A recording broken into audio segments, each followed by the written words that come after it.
Many Republicans, they are now supporting Roy Moore, that after initially denouncing him. If they're okay with an accused pedophile in the U.S. Senate, where do they draw the line? Also, Republican tax plan, it could mean a lot more than just higher taxes for people in our area. We're talking jobs, home price evaluations, all that and more could take a big hit in our region. Then New Jersey, they'd like to legalize sports betting, and the incoming governor, he wants to legalize marijuana. Is it just a matter of time before across the river they follow suit in New York? Good evening, everybody, and welcome to RFL. Thank you so much for joining us. I'm Richard French, and we start tonight with Roy Moore and President Trump reiterating his unqualified support for the Alabama Senate candidate. Here he is just a couple hours ago. We don't want to have a liberal Democrat in Alabama, believe me. We want strong borders. We want stopping crime.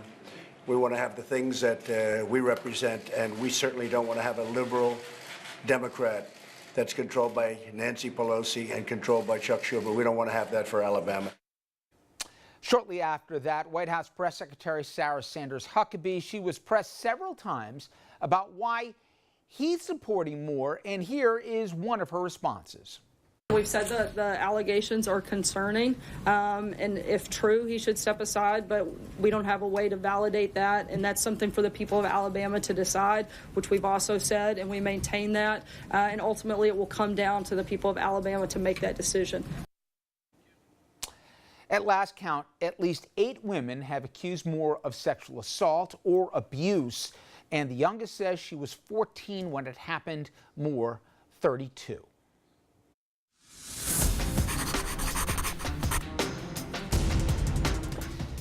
You know, when you hear the expression profiles in courage, I can comfortably assume that you will not confuse it with the shameful cowardice that we are seeing playing out in real time in both Alabama and our nation's capital. Now, before I name names and dispense with any phony justifications, let me start by saying what this is and isn't. This is not shades of gray, nuanced, or a tough call. This is as gross and unseemly an example of transactional politics as I have ever seen. To be clear, no one is being asked to testify, criminally indict, or sentence Roy Moore. No one is even asking them to support the Democratic challenger, heaven forbid. The only thing being asked of this president and his party is to say, we don't support an alleged pedophile and we won't give him money. That's it. Nothing more. Just put your checkbook away and say, sorry, I can't support a child molester. Apparently, for this president and the grand old party, that is a bridge too far. Let's first start with what we know about Roy Moore before the pedophilia scandal rose to national attention. Deciding that he was above the law and wouldn't recognize federal court rulings, Mr. Moore was removed not once, but twice from the bench. Before he got tossed, he said some crazy and intolerant stuff. I'll give you the abridged version. 9/11, according to Mr. Moore, he said was because Americans lacked faith. Beyond the racist comments against blacks, Jews, and Muslims, he was the sole dissenting voice in a rape case involving a 4-year-old child. Mr. Moore's objection, you ask?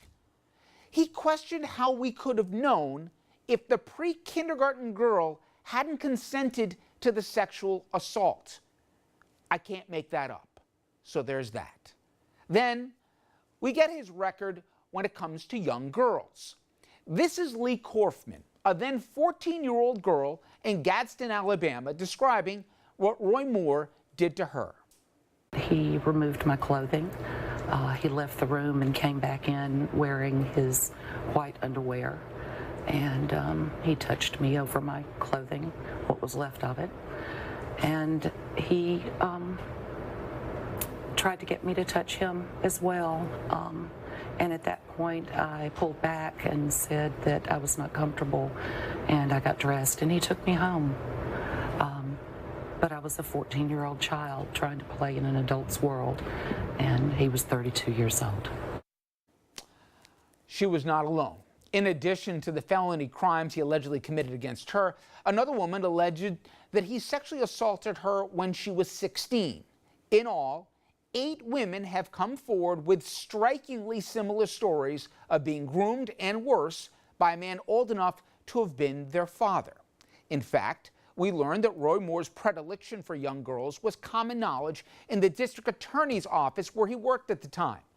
And get this, he was such a frequent and creepy presence to young girls at a local Gadsden, Alabama mall at the time that he was barred by management. Think about what it takes to get barred as an adult from a mall. Now, when the revelation surfaced, Roy Moore's denials or explanations were equally bizarre as they were disqualifying. You do remember these girls. Would it be unusual for you as a 32-year-old guy to have dated a woman as young as 17? That would be a, 15-year difference, or a girl 18. Do you remember dating girls that young at that time? Not generally, no. If I did, I'm not going to dispute anything, but I don't remember anything like that. But you don't specifically remember having any girlfriend that was in her late teens even at that time? No, I don't remember that, and I don't remember ever dating any girl without the permission of her mother. Okay. Now, if any doubt remained, what you just heard was that this weirdo really meant to say, well, his chief political strategist, Dean Young, he doubled down. If he did date a teenager, he didn't know about it. So I can't tell you how many times I've been on a date and didn't ask a girl how old she was, especially after I asked her mama if I could date them. Okay, so here we were just a couple weeks ago. Again, let's put the time frame in context here.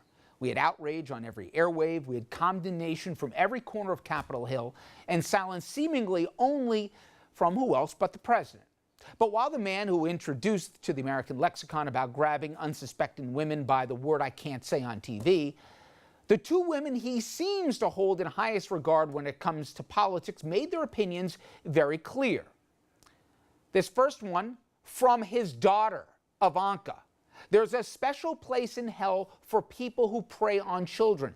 I've yet to see a valid explanation, and I have no reason to doubt the victims' accounts. Next, Kellyanne Conway. Whatever the facts end up being, the premise, of course, the principle, the incontrovertible principle is that there is no Senate seat worth more than a child, end quote. They were hardly alone. Senate Majority Leader Mitch McConnell, he made it clear when he said the following. Roy Moore, what's the latest there? Are you calling for him to step down from that Senate race? I did. I think he should step aside. I believe the women, yes. He believes the women and he should step aside. But then apparently things changed. President Trump, as you heard very clearly, hey, if Moore denies it, that's good enough for him. And that the worst possible outcome, even worse than a pedophile roaming the halls of Congress, would be to elect a Democrat to the U.S. Senate. Sadly, this no longer qualifies as shocking from this man, but the moral contortions from the man you just saw a second ago, Mitch McConnell, given the shifting political winds in Alabama, were. I think that at this point, we're just going to let the people of Alabama make their decision. To that end, I ask where we go from here. Where is the line going forward for the Republican Party?